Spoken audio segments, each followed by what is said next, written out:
What do you do when you're told that nothing can save you? In this episode of Be Unmessable with the podcast, I am going to be sharing with you the mindset shift that helped Terry Tucker become more powerful in the face of a terminal cancer diagnosis. Most people think being strong is about staying positive, but the real key is knowing how to choose your purpose over your pain right now and right now and right now. And if you're building something in life and life is testing you, this conversation will reset your perspective completely. Hello there, and welcome to Be Unmessable with the podcast. I'm your host, Josselyne Herman-Saccio, and today my guest is Terry Tucker. He's a speaker, an author, an international podcast guest on the topics of motivation and mindset and self-development, which is, speaking my language. And among his diverse professional roles, he's been a marketing executive, a hospital administrator, a SWAT hostage negotiator. We're definitely going to talk more about that for the past 12 years and a cancer warrior. So he's the author of the book Sustainable Excellence, 10 Principles to Leading Your Uncommon and Extraordinary Life, and the co-author of a new book, Perspectives on Cancer. So let's welcome Terry to the show. And I'm so happy he said yes to being a guest on the show. So let's welcome Terry Tucker. Well, Josselyne, thanks for having me on. I'm really looking forward to talking with you today. Yeah, me too. I found your background so fascinating, obviously varied and fascinating. And of course, there's the cancer element and, being a cancer warrior, which I love that language. But tell us a little bit about how you ended up, weaving those different careers together or not together, one from the other. Yeah, so I guess there's a backstory, and if you understand the backstory, it doesn't look like my resume, like a Super Bowl went off in the room. So my grandfather, my paternal grandfather, was a Chicago police officer from 1924 to 1954, and in 1933, wow, he was shot in the line of duty with his own gun. It was not a serious injury; he was shot in the ankle. But my dad, who was an infant at the time, always remembered the stories my grandmother told of that knock on the door of Mrs. Tucker, grab your son, come with us, your husband's been shot. So when I expressed an interest in sort of following in my grandfather's footsteps, my dad was absolutely not. You're going to college, you're going to major in business, you're going to get out, get a great job, get married, have 2.4 kids and live happily ever after. But that's the life my father wanted me to live. That's not the life I felt I was supposed to live. So when I graduated from college, my father was dying of cancer. So I had really kind of my first big adult decision. I could have said, hey, Dad, I know you're dying. Sorry, I'm going to go do my own thing. I'm going to go blaze my own trail. Or out of love and respect for you, I will do what you want me to do. So understanding that, my first two jobs were in business. And I worked in the corporate headquarters of Wendy's, and then I was a hospital administrator. And then at 37, after my father passed away, I made that pivot and became a police officer. And honestly, Josselyne, one of the things I'm most proud of in my life is that I never let my dream die. 37 is pretty old to be getting into that, law enforcement, to getting into that line of work. But it was just something I knew I was supposed to do. Amazing. And then how did you become a SWAT negotiator? Because that's fascinating to me. Like, what are the principles behind that job? Yeah. So, SWAT is usually the best officers with the best training and the best equipment. And I've always wanted to be the best at whatever I did in my life. So I was in my 40s when there was an opening as a hostage negotiator on the SWAT team.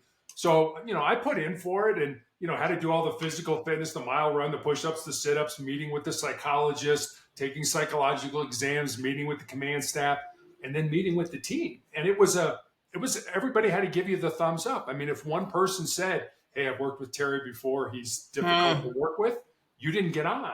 And so fortunately, everybody gave me the thumbs up. And I learned so much about communicating and how we communicate with each other, not just police and, and people that are barricaded or have hostages, but how we as human beings communicate. So it was a tremendous opportunity for me to learn a whole lot.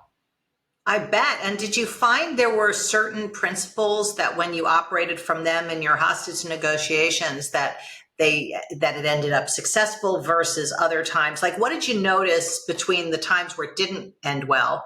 God forbid that there were a lot of them or not, but, and it did end well.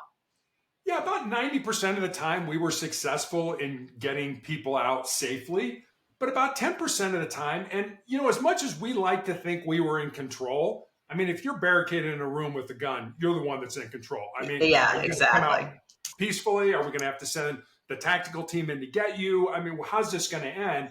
And there were people who, for example, homicide suspects that knew they were caught, they weren't going to get out, and they knew that when they came out, they were going to prison for the rest of their life. And some of them were like, no, I'm just going to end it right here and be done with that. And why that was always tragic anytime somebody dies, and I don't mean to sound cruel or callous about this, I never lost any sleep over that. And the reason I didn't is because, one, I had great training. Two, I worked with great people. And three, I knew I did everything I possibly could to get that person out safely. But at the end of the day, it was really going to be their decision on how this ended. Yeah, that's got to be a situation, though, when you're in a situation like that, and it's not the criminal that maybe passes away, but the hostage. I mean, that's got to be brutal to be on the other side of that call. I can't even fathom. We never had that, so okay. Knock on wood. Lucky. Yeah, exactly. Yes. Yeah. Okay, good. Anytime you have an innocent life, that is absolutely tragic. Anytime somebody dies, I mean, there's always no matter how bad the person is, somebody somewhere loves that individual. And, yes, that's something you always kind of have to keep in mind. And are you still a police officer, or now you're more working with people? No, not anymore. Okay. So tell us about the transition. I understand that 12 years ago you found out you had cancer. So talk to us about that whole situation and the transition and the 12-year battle with cancer. Although I don't love that language. I like your language better of being a cancer warrior. That to me has so much more possibility infused in it than battling cancer. Yeah, it's got more power, I think. Yes. At least it does for me. Yeah, so 2012, I just gotten out of law enforcement. I had a school security consulting business, and I was also coaching girls' high school basketball when we lived in Texas. And I had a callus break open on the bottom of my left foot, right below my third toe. And initially didn't think much of it because as a coach, you're on your feet a lot. Yeah, sure. After a few weeks of it not healing, I made an appointment and went to see a podiatrist, a foot doctor friend of mine. And he takes an x-ray and he says, Terry, I think you have a cyst in there and I can cut it out. And Josselyne, he does. And he shows it to me. It's just a little gelatin sac with some white fat in it, no dark spots, no blood, nothing that gave either one of us concern. But fortunately or unfortunately, he sent it off to pathology to have it looked at. And 2 weeks later, I get the call from him. And as I said, he's a friend of mine. And the more difficulty he's having explaining to me what's going on, the more frightened I'm becoming until finally he just lays it out. He says, Terry, I've been a doctor for 25 years, and I have never seen the form of cancer that you have. You have an incredibly rare form of melanoma. And most people think of melanoma as too much exposure to the sun. The pigment in our skin. Mine has nothing to do with sun exposure. And because it was so rare, he recommended I go to MD Anderson Cancer Center in Houston, one of the better cancer hospitals, I think, in the world, and be treated. And so I did. And so they take the tumor out of the bottom of my foot and they say, well, we really don't have anything for you. You'll probably be dead in 2 years. And I thought, well, you gave me a death sentence. Maybe I can try to turn that death sentence into a life sentence. Beautiful. So then what did you use? Because that's obviously a messable with moment. You're told, okay, well, you'll probably be dead in 2 years. That's a moment where most people would just go down for the count. So what did you pull upon to 12 years later be here having this conversation to pull yourself out of going down for the count to emerging what I call unmessable with? Absolutely. I talk about what I call my 3 F's, which are faith, family, and friends. I have a very strong faith in God. I mean, there were several times along this journey where I should have died. They put me on a drug called interferon basically, as my oncologist used to say, to kick the can down the road. It's like, this isn't going to cure you, but we're trying to buy you as much time as we can. The side effects of the interferon were, I had terrible flu-like symptoms for 2 to 3 days every week after I took the injection. And I took those weekly injections for almost 5 years. So imagine having a horrible case of the flu every week for 5 years, knowing that this isn't going to cure me. This is just, we're trying to buy more time. And I ended up at the end of that, the drug was so toxic to my body that I ended up in the intensive care unit with a fever, a body temperature of 108 degrees, which is usually Oh my God, that's with being alive. Talk about another unmessable moment. It's like another, I shouldn't be here. And so, faith has always been something I've relied on. My family, it's my wife and daughter. I remember I had my leg amputated in 2020 in the middle of the COVID pandemic. And my doctor wanted to start me on chemotherapy. And I said, is it going to save my life? He said, probably not, but it might buy you some more time. And I said, well, if the outcome's going to be the same, I don't think I want to go through all that, but I'll go home and talk to my family. And it really did happen this way, but it's really a funny story. So I go home and start telling my wife and daughter about what the doctor's recommending. And my daughter's immediately, all right, we need a family meeting. I'm like, family meeting? There's 3 of us. It's not like we got a board. And so we sit around the kitchen table and individually talk about how we all feel about me having chemo. And when that's done, our daughter's like, all right, take a vote. How many people want dad to have chemotherapy? And my wife and daughter raised their hand. I'm like, wait a minute. And I voted for something that I don't want to do. But I remember when I was back in the police academy, our defensive tactics instructor used to have us bring a photograph of the people we loved the most to class. And as we were learning different techniques to defend ourselves, we were to look at that photograph because he reasoned you will fight harder for the people you love than you will fight for yourself. So I ended up every time. Yeah, not because I wanted to, but because I love my wife and daughter more than I love myself. And just finally, I'll round this out. Friends, there were so many people that I thought if something really bad ever happened to me in life, that they would be there for me. But I was in my very early 50s when I was diagnosed, and several of those people were like, Terry, I can't deal with this. I can't deal with you being in your 50s and knowing you're probably not gonna survive. And then there were people who I never thought would be there for me that have never left my side in these 12 years. So faith, family, and friends have really what's gotten me through this. Yeah, no, it sounds like it. And those are great pillars to rely upon, to be able to actually stay true to your vision. But I know that you have something that you talked about, relying on for resilience called the 4 truths. So talk a little bit about that. Yeah, so I have them. They're right here on a Post-it note. I'm in my office. And so I see them multiple times during the day. They constantly get reinforced in my brain. And they're just one sentence each. And here they are. First one, control your mind, or your mind is going to control you. The second one, embrace the pain and the difficulty that we all experience in life and use that pain and difficulty to make you a stronger and more resilient individual. The third one I look at more as, I guess, kind of a legacy type of truth. And it's I like the third one's my favorite one. Go ahead. It's my favorite too. But I think the first one, control your mind, is probably the most important one. But number 3 is sorry, I was going to give you 2 again. What you leave behind is what you weave in the hearts of other people. And then the 4th one I think is pretty self-explanatory. As long as you don't quit, you can never be defeated. And I kind of call these 4 truths sort of the bedrock of my soul. I just think they're a good place to start to try to build a quality life from. Yeah, beautiful, beautiful. And do you work with people that are dealing with difficult situations now? Sometimes. I still have tumors in my lungs. I'm still actively treated for cancer every 3 weeks. So, my health and that relationship, that priority. Yeah. So it's not as structured as I've got a business and I have these clients. It's more kind of as people come into my life and are interested, we will work together. For advice. And I know you wrote a book, which, is a way of giving to people what you would give to them if you were talking to them one-on-one. So excellence, it's sustainable excellence, right? Is the name of the book, 10 principles to leading your uncommon and extraordinary life.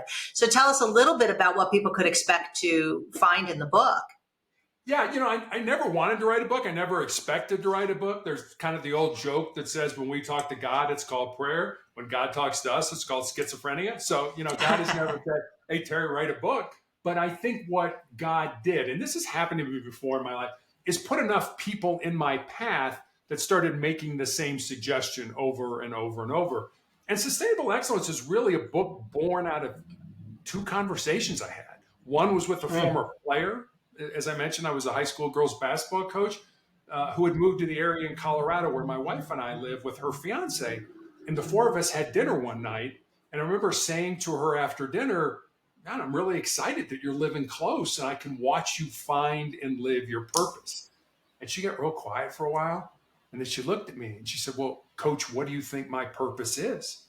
I said, I have absolutely no idea what your purpose is, but that's what your life should be about. Finding the reason you were put on the face of this earth. And there is a reason, using your unique gifts and talents and living that reason. So that was one conversation. And then I had a young man reach out to me on social media and he said, what do you think are the most important things I need to learn, not to just be successful in my job or in business, but to be successful in life? And Josselyne, I didn't want to give him the, get up early, work hard, help. I didn't want to give him sort of the cliche that we all know. So I took some time and I was writing some notes and eventually kind of had these 10 thoughts, these 10 ideas, these 10 principles. And so I sent them to him.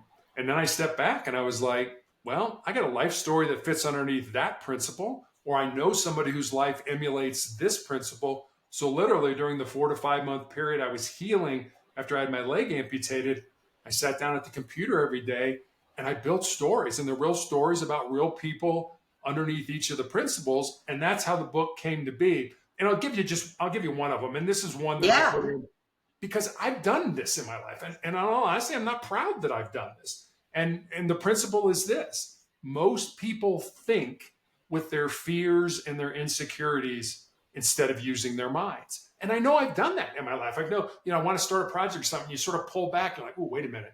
Maybe I don't have enough information, or maybe I'm not smart enough, or what will people say about me if I fail? That's thinking with our fears and our insecurities. That's not thinking with our minds. And I'll end with this. A lot of times when I speak, especially to younger people, I always tell them, if there's something in your heart, something in your soul that you believe you're supposed to do, but it scares you, go ahead and do it. Because at the end of your life, the things you're going to regret are not going to be the things you did. They're going to be those things you didn't do.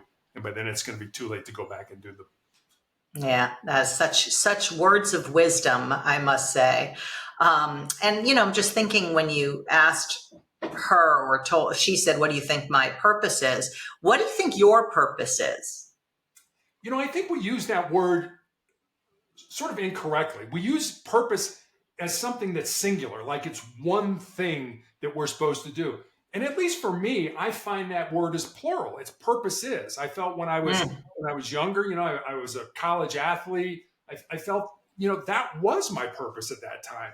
And then I felt, as I mentioned, that law enforcement was sort of my calling, the thing that I was supposed to do. So my purpose shifted and changed at that point. And now, in all honesty, as I'm probably coming towards the end of my life, I think my purpose has changed again to put as much goodness, positivity, motivation, love back into the world with whatever time I have left. And, it would be great if our purpose aligned with our job or our occupation, but it doesn't have to. Your job can be over here. It's what you do to pay the bills, but your purpose is over here to be a podcast host or to paint or to be an activist or whatever it is you feel in your heart you're supposed to do. So, my purpose has changed many times throughout my life. And I think I'm smart enough or wise enough or old enough or whatever you want to say to when that happens, that I need to pay attention to that and maybe develop new skills so that I can be successful at it. Yeah, beautiful, beautiful. Is there anything else you want to leave our listeners with? Because this has been such an inspiring conversation. Sure. Is there anything you haven't said? Yes. Really, I know I talk a lot. No. Let me leave you a quote from a book called Farewell to Arms. It was written by Ernest Hemingway, and it's a semi-autobiographical account of his time as an ambulance driver for the Italian army during World War I.